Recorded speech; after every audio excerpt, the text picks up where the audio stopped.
During a podcast interview, UFC President Dana White said Conor McGregor will not fight in 2020. White said he considers Conor retired since he tweeted about it this summer, and Dana went on to say he guarantees that he would not be fighting this year. So, Shannon, what do you read into this? Dana took control back.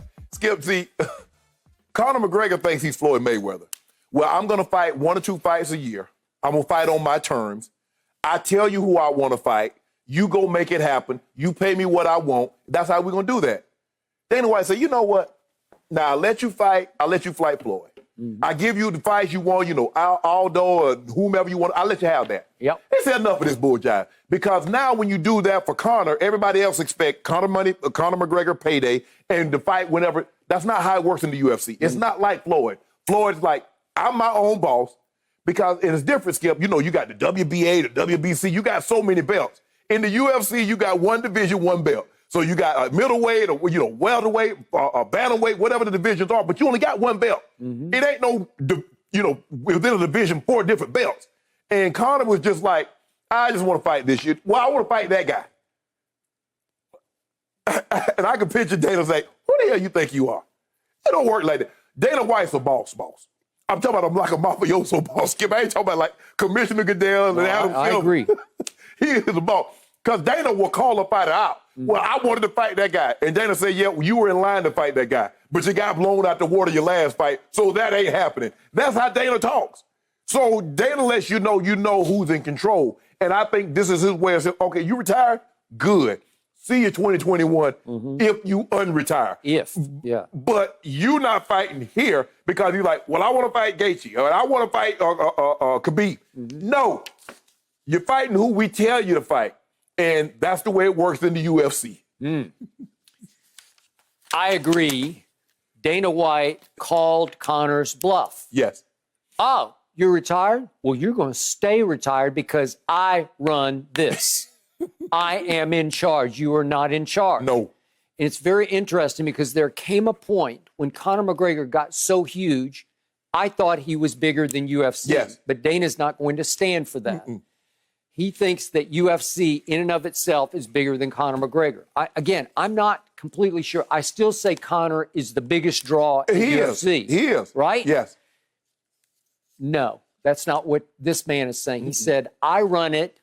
It's still bigger than you are, and you do what I say. And he said in this interview with Barstool, let me get to the end of it here. He said, Conor plays you guys in the media like fiddles. You guys are like puppets on his string. He is retired. So when Conor keeps bluffing, how many times has he retired? 10? I don't know. Yeah. So this time, Dana said, okay, I accept. Right. You are gone. Right. For good in 2020. And for all I know, you might be gone in 2021. Right. So the other day, Conor McGregor tweets in the Filipino language, I accept, in Filipino. Right. It's that language called Tagalog. Okay. And what are you supposed to read into it? Oh, so you're going to box Manny Pacquiao, Right. which Manny would love to do, obviously. Right. And it would be another Floyd sort of Conor, Right. except this would be Manny Conor. Right. Well, I don't think the world's going to be on the edge of its seat Right. for Manny versus Skip, Conor the thing McGregor. is, Skip, when let's say we do something, we love doing this, but if we do something outside of this and we make 50 times what we make doing this, see, he made $100 million boxing Floyd.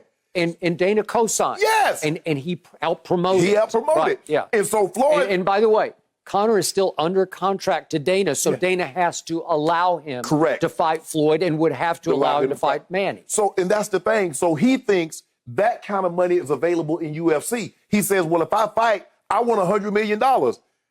And Dana's like, in what universe? Do you think, Skip, that was a once in a lifetime, that was a generational thing that did 5 million buys.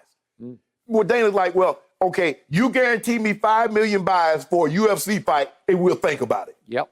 But until then, and plus the 5 million buys, and how much would it cost? Like $100 and then $110 for the high def? Mm-hmm. So Dana controls the UFC. That's one thing, you go fight. John Jones is having problems with Dana now. He thinks he's worth this, and you want me to move up, pay me that? Dana said, look, I got a bunch of fighters. And I got Fight Island, I'm putting on shows every week. So either you fight or you don't fight. Mm-hmm. It ain't no, it's not like, you retire from the UFC and they send you pension checks. That's not how it works. If you in the fight game, you either fight and get paid or you retire and live off what you've made. Mm-hmm. Hopefully you've saved. Dana controls the UFC. I don't know what Conor, for that time though, Skip, it was like Conor was like, Dana, do this. And Dana like, okay. Dana, do that. Okay. Well, I'm fighting this guy.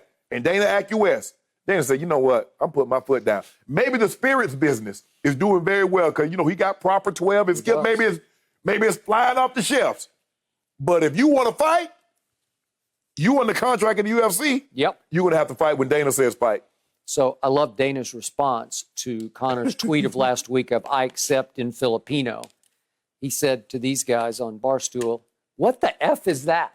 Because that's how Dana looks like. What are you guys swallowing this? Are you going to actually run with this? Are you going to actually promote this through all your websites? Or are you going to give it credibility? Because Dana is scoffing at it. Skip, the way Dana White talks in private is how he talks to the media. I don't think I've ever seen anything quite like this. but that's who he is, Skip.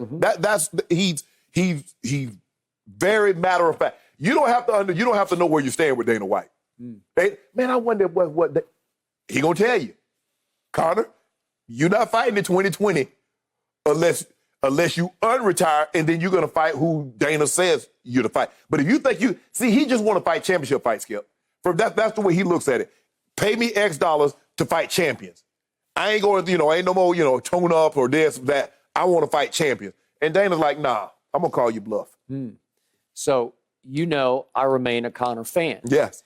I even think you would agree there's never been a much more entertaining pre-fight promoter of his own fight than this guy. No. I mean, Ali was just incredible. But this guy, more R to X rated. Yes. Just, the stuff that he does, hey.